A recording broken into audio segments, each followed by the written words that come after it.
Good evening, everyone. Welcome to Ansarkari. Today we will do Indian Express newspaper of 22 November. Coming to first article, government unveils framework to curb fake reviews on e-commerce site. आप देखते होंगे कि Amazon, Flipkart, फिर or other site such as Zomato, Swiggy, फिर OYO rooms etcetera, जहाँ पर fake reviews prevalent है, बहुत ज़्यादा मात्रा में है। उससे क्या प्रॉब्लम होता है?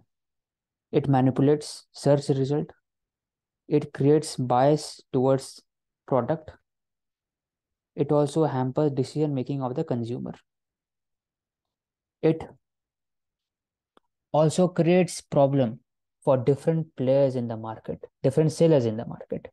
तो एक ओवरऑल बिजनेस के लिए सही अप्रोच नहीं है, बिजनेस के लिए खराब है। तो इसको टैकल करने के लिए गवर्नमेंट ने एक फ्रेमवर्क बनाया है, that is BIS, bureau of Indian standard. According to it, the menace of fake review will be stopped. The reviews would be legitimate and content moderation भी होगी, और शायद उसे वेरीफाई भी किया जाएगा क्या वो सही यूजर है, कंज्यूमर है कि नहीं। This will not help only the small business owner but also the consumer in making informed choice. The next article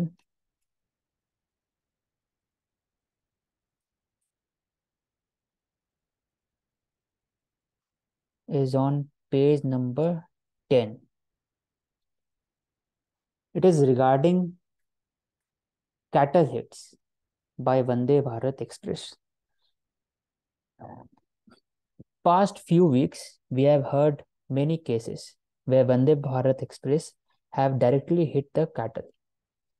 To avoid that, Railway has decided to construct fences on lines of NHAI. NHAI मतलब national highway authority of India. वो भी करेगी, वो भी use करेंगे जो lines है उसे सिक्योर करने में। कैसे? They will use oil coated bamboos, ताकि जो कैटल और ह्यूमन है उसको रोक सके। तो this can be an good example to avoid road accidents, train accident, etc. Now coming to third article, which talks about data, personal data protection bill. जो सरकार ने अभी हाल फिलहाल में ड्राफ्ट पॉलिसी लाया है, वो क्या कहना चाहता है? तो ये आर्टिकल बात करती है from perspective, it is a critic of the government कि क्या प्रॉब्लम है। First problem is the independence authority of the data protection board. The article is saying that it it is at the mercy of the government. The appointment is at mercy of the government.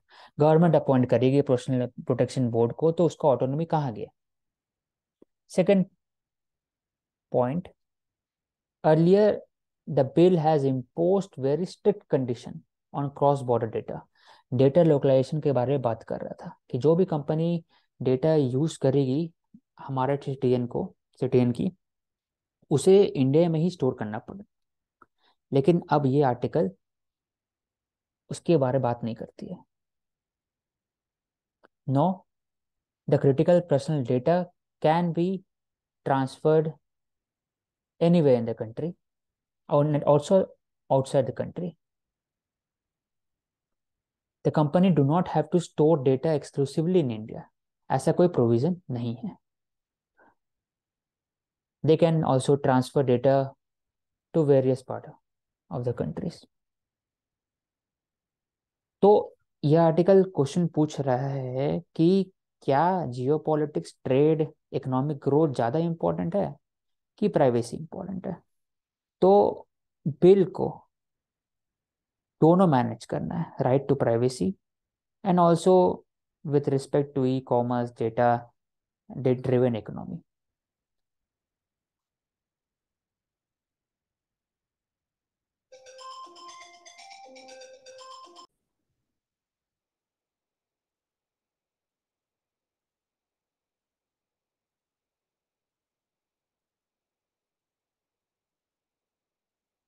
Next article talks about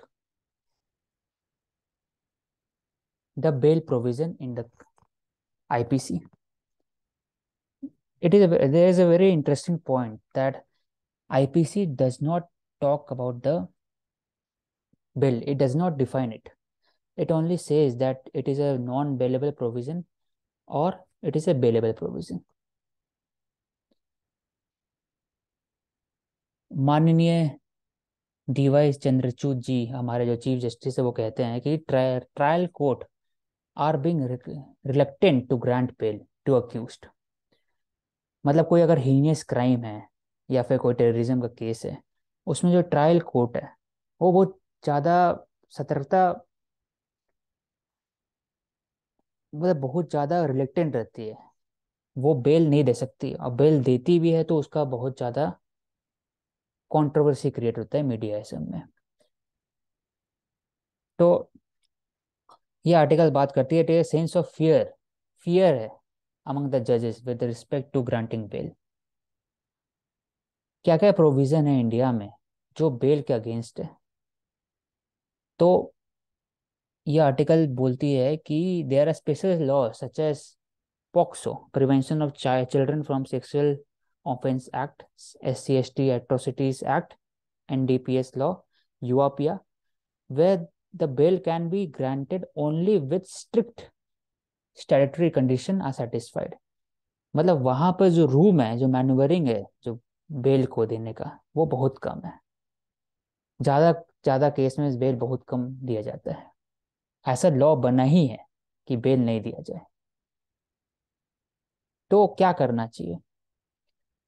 तो it is onus on the judiciary, judiciary को कदम लेना पड़ेगा to instil sense of confidence among the district court. और ये top down mechanism से ही आएगा, मतलब सुप्रीम कोर्ट से, हाई कोर्ट से डिस्ट्रिक्ट कोर्ट ही आएगा। The bail should be given on the basis of rational decision making, on basis of evidence, evidence के हिसाब से बेल दिया जाना चाहिए। और दूसरा पॉइंट है अफोर्डेबल बेल।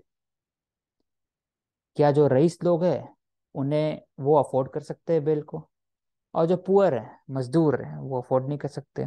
तो क्या ये जस्टिस का सही अप्रोच है? और third point is highest case of under trial in India, 6.5 lakh people are in jail facing under trial. A majority of them belong to SC/ST and OBC। तो जो bell है, बेल का provision है और non bailable जो system है, it is against the spirit of justice. And next article talks about COP27 जो अभी कंक्लूड हुआ इजिप्ट में।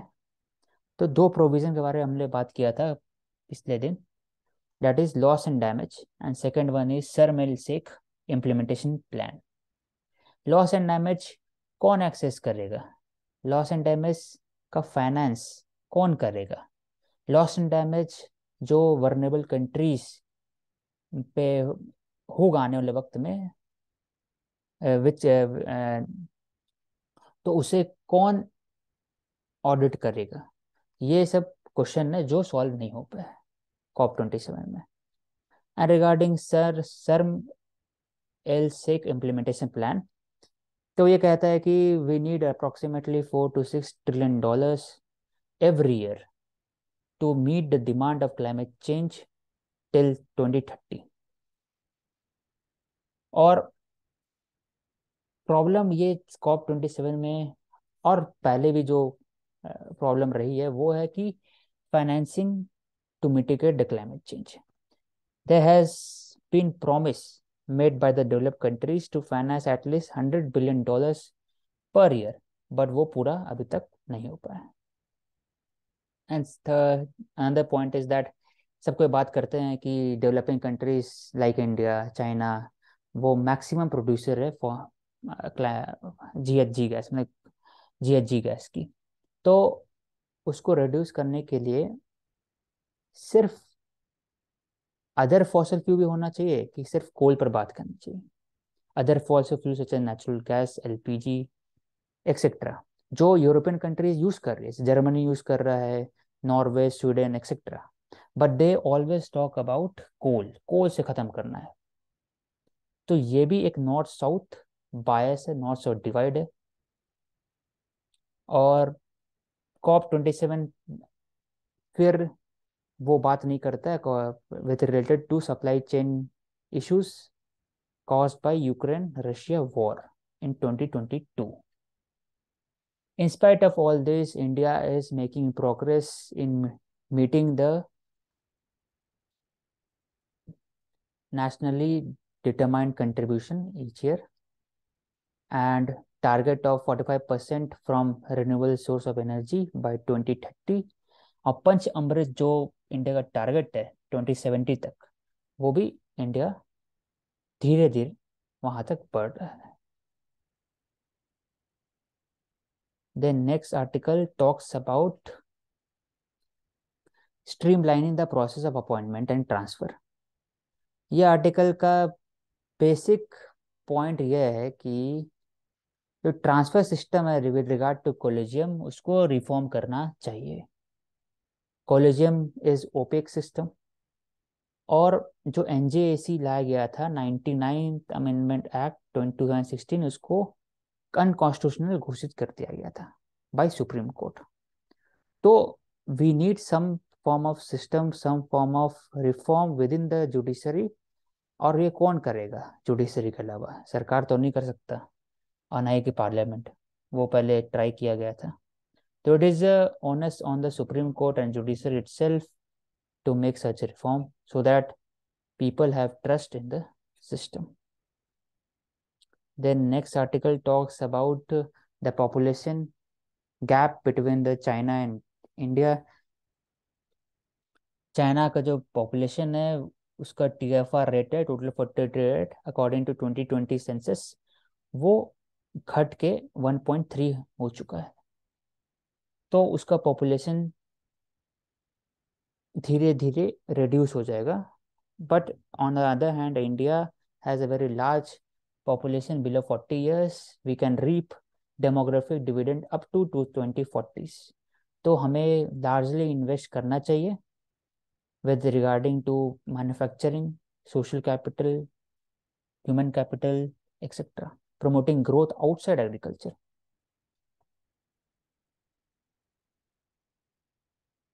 Next article is very important from perspective of GS3 security.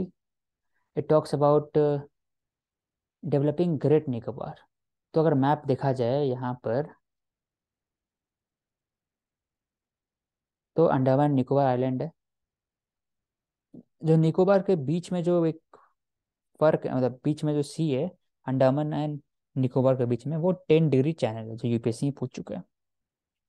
तो क्या ये कहता है, क्या आर्टिकल कहना चाह रहा है? तो greenfield city has been proposed by the government. क्या करने के लिए? तो उसे एक इकोनॉमिक हब बनाने के लिए, tourism hub, and also to establish international container transshipment terminal at a cost of 72,000 crore. उससे क्या होगा? उससे तीन चीज अचीव होगा।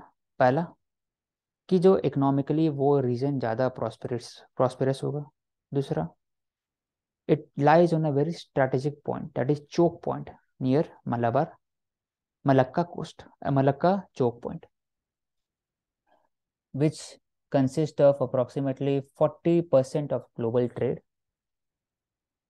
और जो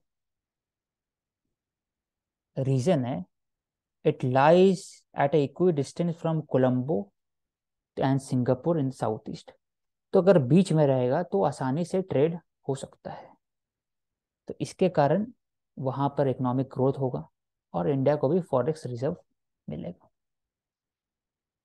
फर्दर टूरिज्म भी ग्रो होगा। और लोकल पीपल का जॉब्स अपॉर्चुनिटी भी खुलेगा। और उसके बाद वहाँ पे as a strategic point Indian navy वहाँ पर बहुत सारे अपने जो डिफेंस इक्विपमेंट है उसको स्टेशन कर सकती है, and also the Indian air force. तो हमें जो चाइना है, जो उसका जो एक पॉलिसी है स्ट्रिंग ऑफ पर्ल्स, इसको कंटेन करने में आसानी हो। तो क्या कंसर्न है? कंसर्न है कि मिलियंस ऑफ ट्रीज को फेल किया जाएगा, पेड़ काटा जाएगा, that will hamper the local ecosystem, there will be loss of mangroves, local tribal population का भी इशू हो सकता है। तो ओवरऑल जो हमें क्या करना चाहिए, तो एक बेसिक इसमें से सार निकाल सकते हैं कि लोकल पीपल से कंसल्टेशन करना चाहिए, और प्लस सोशल ऑडिटिंग करना चाहिए, और जो ईआईए मैकेनिज्म है उसको रोबस्ट बनाना चाहिए, ताकि एक हर एक पर्सपेक्टिव लेके चले, with respect to eco tourism भी, इकोनॉमिक कंजर्वेशन, इको कंजर्वेशन भी, और साथ ही साथ डेवलपमेंट स्ट्रैटेजिक पॉलिसी भी, सबको लेके चले। The next article, talks about budget. कैसे इंडिया इंट है वो बोल रहे हैं कि जो इस साल का बजट होना चाहिए उसमें इनकम टैक्स कट होना चाहिए, जॉब क्रिएशन होना चाहिए, और कैपिटल एक्सपेंडिचर को इंक्रीज करना चाहिए बाय द गवर्नमेंट। क्यों? क्योंकि दुनिया में एक रिसेशन का एक कहर है, और उसको डील करने के लिए हमें ज़्यादा मात्रा में इन्वेस्टमेंट चाहिए।